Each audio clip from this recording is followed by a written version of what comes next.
Olá, meus amigos, muito bom dia a todos vocês, sejam muito bem-vindos a essa meditação, hoje nesta terça-feira da 30ª semana do Tempo Comum. O tempo tem passado bem rápido, né? Já já entraremos em um novo tempo litúrgico, depois da festa de Cristo Rei, e viveremos o advento, a preparação para o Natal. Então, este que foi o ano do jubileu da esperança, deve reacender em nosso coração essa grande chama da esperança que é pautada em uma fé e em uma caridade específica, que é a de Cristo. É o coração de Cristo que se oferece para nos esperançar. Então, a nossa esperança, ela não é vã, ela é firme, ela é concreta. É por algo que o Senhor já venceu. O Senhor já venceu o mal. O Senhor já venceu o pecado. Nós estamos então aderindo a esse bem feito por nosso Senhor. Nós estamos aderindo a essa bondade de nosso Deus, que se estende durante todo o tempo e na eternidade. Então nós estamos ainda figurando esse tempo presente de dificuldade, dores, sofrimentos. Mas a gente não sabe o dia de amanhã. Não sabe como o Criador compôs todo o quadro. Mas a gente confia, se lança nessa vida com uma lâmpada muito acesa para atravessar esse tempo de nossa vida. É a lâmpada da esperança, que ela se ancora, se alicerça na fé. E ela dá passos, ela é encorajada pelo amor. Então essas virtudes teologais, ou seja, de Deus, nos ajudam a viver esse tempo com um outro tom, com outro sentido, que ultrapassa esta vida presente, né? Por isso, meus irmãos, Deus pode dar sentido a tudo. E é por isso que hoje nós meditaremos sobre um evangelho que fala sobre isso. Jesus está aqui chamando, convocando a sua igreja. E entre os apóstolos convidados são Simão e São Judas Tadeu, primos do nosso Senhor Jesus, como iremos meditar logo logo. Todos esses homens que o Senhor endireitou a vida, sabe? Corrigiu, esperançou, amou, os fez conhecer, né? Mostrou a fé, para deixar no meio deles um legado vivo, permanente, constante, fiel, pela graça do próprio Cristo, para dar ao mundo continuamente seu corpo, seu sangue, sua palavra, sua doutrina, de maneira triunfante, né? Como uma luz fulgurante que nunca mudou o seu ardor, nunca mudou sua característica. Jesus soube colocar tanto de si nesta igreja que hoje ele convoca, colocar-se inalteradamente nela, por meio da redenção da cruz e da ressurreição, que também pela vida, pelo testemunho, pelo sangue desses apóstolos, desses mártires, desses primeiros sacerdotes, nós percebemos o poder e a grandeza de Cristo. Está na conta deles, né? Tantos sacramentos, tanta santidade, tanta bondade, tantos homens e mulheres que passaram a conhecer a verdade, conhecer a Deus, foram iluminados em suas vidas, arrancados dos seios desta terra, das paixões desse tempo, do devaneio, né? Deste mundo tão desvairado, e encontraram resposta plena para as suas vidas. Então isso é muito digno de comemoração. No dia de hoje nós comemoramos dois desses santos, São Simão e São Judas Tadeu. Por meio de sua vida e sua intercessão, iremos compreender o que o evangelho de hoje quer nos ensinar. Mas nessa oração, peça para Deus para orientar assim sua vida, seus propósitos, sua vocação. Eu digo para vocês que hoje nós estamos aqui retornando aos estúdios normais, né? Mas as semanas anteriores serviram como um retiro espiritual para mim, onde eu fiz uma prática muito maravilhosa chamada revisão de vida. Então ali eu revisei meu trabalho, meus propósitos, meu sentido, a minha vida, meus relacionamentos. Foi maravilhoso para mim. E eu indico para todos vocês, seja qual for o seu estado de vida, se você for sacerdote, religioso, leigo, pai de família, celibatário, Enfim, você precisa fazer isso.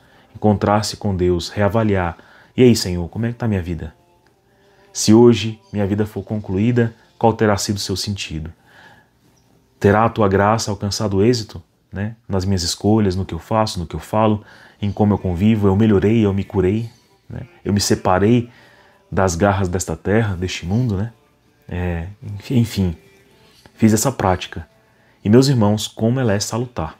Então é maravilhoso estar de volta em casa. Ontem eu não pude estar aqui presencialmente com vocês, mas o evangelho de ontem também, junto com o de hoje, me marcou muito. Porque fala sobre isso, sobre o fato de que quando Jesus chega em nossa vida, ele nos oportuniza exatamente isso. Se você não sabe o dia de amanhã, ou como o quadro completo vai ser pintado, né, em sua vida, em sua história, você sabe o dia de hoje e tem uma noção do que aconteceu ontem. Mas o quadro completo da sua vida, da sua história, você não sabe, né? Mas para recuperar o sentido e o propósito que está em Cristo, é necessário que Ele endireite a nossa vida.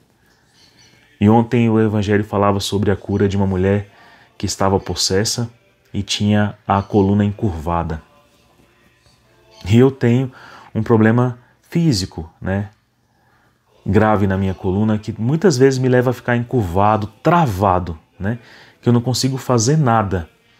Muitas vezes até o bem que eu queria tanto fazer, ali aquele problema me deixa quieto, me deixa calado, me deixa encostadinho aqui na minha casa. Mas, para além disso, eu percebi que muitas vezes a coluna está, perfeita. Mas o coração está curvado. Não olha para cima, não se endireita, não se posiciona. E aí a gente tem que meditar um pouco, tem que parar para revisar a vida e ver se ela anda endireitada, né? Então, esse foi a minha oportunidade.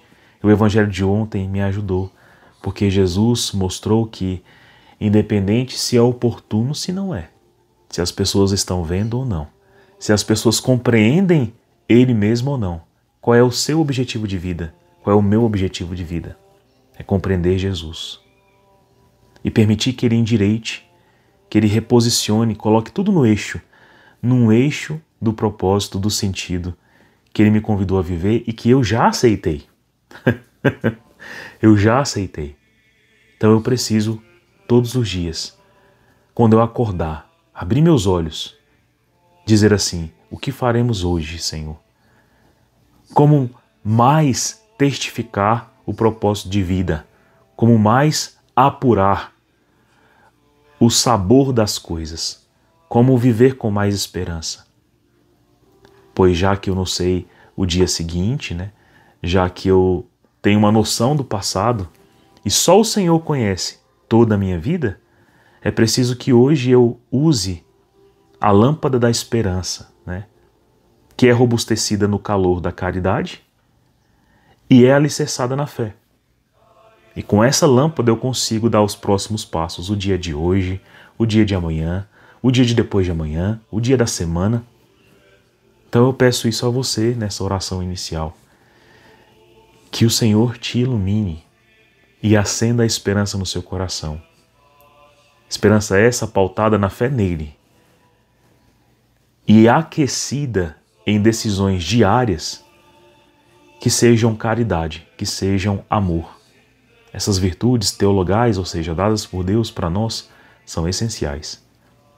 E elas são hoje sinal para entender que apesar de tudo estar em um caos, tudo está muito bagunçado, o mundo está desordenado, Deus consegue construir coisas maravilhosas aqui.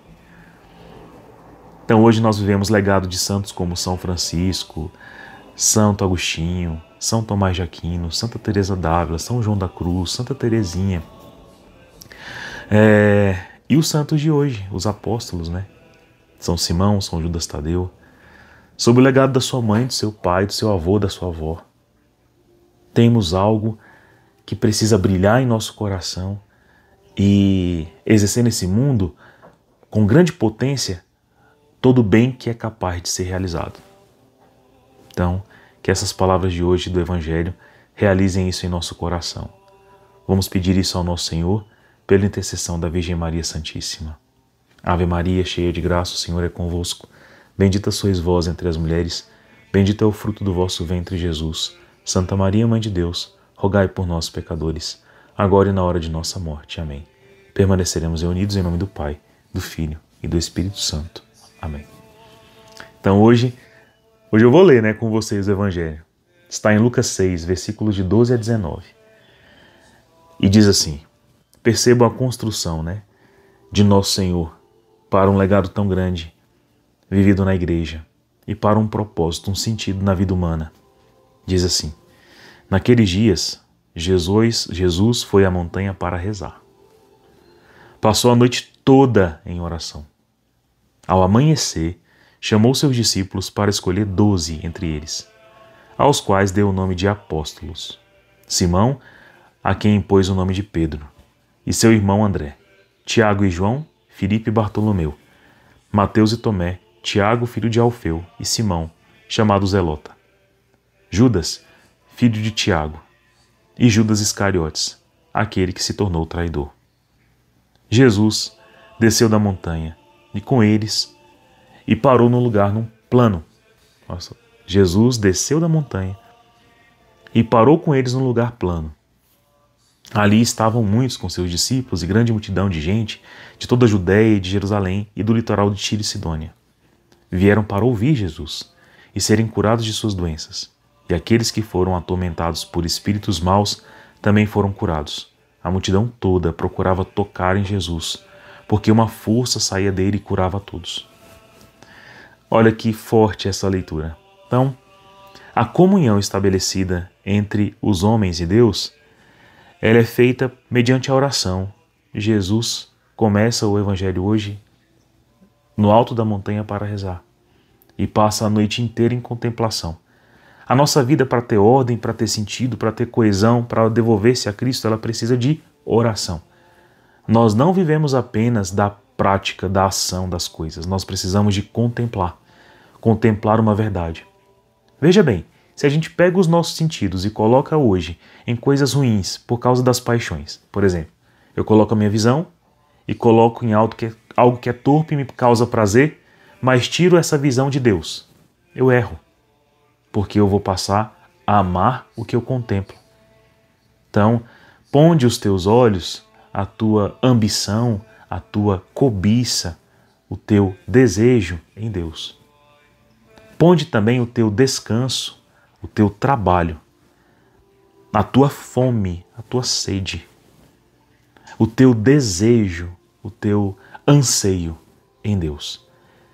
Porque essas coisas estão todas muito espalhadas em objetos que não são Deus, que carregam um certo bem, mas só carregam o bem se estiver numa ordem correta de amor. Por exemplo, prazer sexual no matrimônio, prazer da mesa dividida, prazer da casa habitável por todos, por Deus, prazer do dinheiro empregado no bem, na verdade, no que dura, no que ajunta tesouros no céu e não tesouros na conta. Esquece o celeiro, aqui terreno, lembra-te que tem um que deve durar para a eternidade. Coloca na tua conta bens que não podem ser retribuídos e não são possivelmente retribuíveis na terra. Porque na terra se tentará retribuir tais bens com conforto, com dinheiro, e disso não dependeis para a eternidade. Coloca então, teus empenhos para algo que dure de verdade. Quando você tira então os teus sentidos das coisas, das pessoas, dos apegos, do apego de si mesmo, do orgulho, da vaidade, e coloca em Deus, ótimo, agora você está com todos os seus sentidos voltados para Deus, você purificou ativamente os teus sentidos para Deus. Mas você conhece Deus? Então você tem que conhecer a Deus. E como é que se conhece a Deus? Contemplando a Deus. Como é que se contempla a Deus? Por meio da oração. Passou a noite toda em oração, foi o que Jesus começou a fazer. Ao amanhecer, ao despertar da vontade, da necessidade de trabalhar, chamou os discípulos para começar a edificar a igreja, chamou os apóstolos e chamou-os em sua história, percebeu? Um era irmão de fulano, outro era irmão de ciclano. Esses eram filhos de Alfeu. Esse, especificamente hoje, são Simão, chamado Zelota, por ser zeloso, né, na prática da fé, na pregação, na evangelização, era primo de Jesus junto com Judas, que era irmão de Tiago, né, filho de Tiago, na verdade, o menor. Então eles eram primos de Jesus porque Tiago tinha o parentesco, né, de filho de Alfeu, que era irmão de São José. Então existe esse parentesco. Esses aqui, por exemplo, são justamente aqueles que alguns irmãos dizem, né, que seriam os irmãos de Jesus, porque em outra passagem são chamados de irmãos de Jesus, mas eis que eles têm pais e mães diferentes, não eram filhos nem de São José, nem da Virgem Maria, né? E os nomes dele, tanto pela tradição como pela Sagrada Escritura, carregam outros pais e outras mães, então não existe isso, né? Mas enfim, fechando esse parêntese. Então estes dois que tiveram uma vida comum de zelo, de observação do que Cristo estava inaugurando aqui, né, com a Santa Igreja, com os apóstolos todos, eles foram responsáveis por pregar e evangelizar em uma região muito inóspita, muito terrível, né? Ali na Macedônia, onde tantos deuses pagãos foram cultuados e tantas práticas ruins, morais e éticas foram executadas, como sacrifício de crianças, de homens, de mulheres, de idosos, né, para deuses que nada por eles fizeram. E pregar lá era um risco. E sobre esse risco, né, pereceram, sendo decapitados. Mas quem olha para a história de maneira de fora, assim, né, acharão que eles terão perdido, que terão sido vencidos, que Cristo foi derrotado na cruz, né? Mas quem tem um olhar de quadro inteiro, perceberam que está na conta deles a redenção de um mundo inteiro, um vasto mundo, milênios, né? E que Cristo venceu a morte e o pecado e instaurou no meio da vida deles a salvação para a posteridade por meio da Santa Igreja, da Eucaristia, da pregação, da palavra. E são tão prontos em ajudar que são considerados santos das causas impossíveis, né? Como São Judas Tadeu. Então, meus irmãos, será que nossa vida não pode ser endireitada? Nossa coluna não pode ser reorientada? Nosso eixo não pode ser reconduzido? E de nós não pode estar na conta diversos bens eternos que o Senhor recompensará com a eternidade? Busquemos a justiça e o amor de Deus, pois somos nós responsáveis por acumular os tesouros no céu, mas por viver nessa terra um amor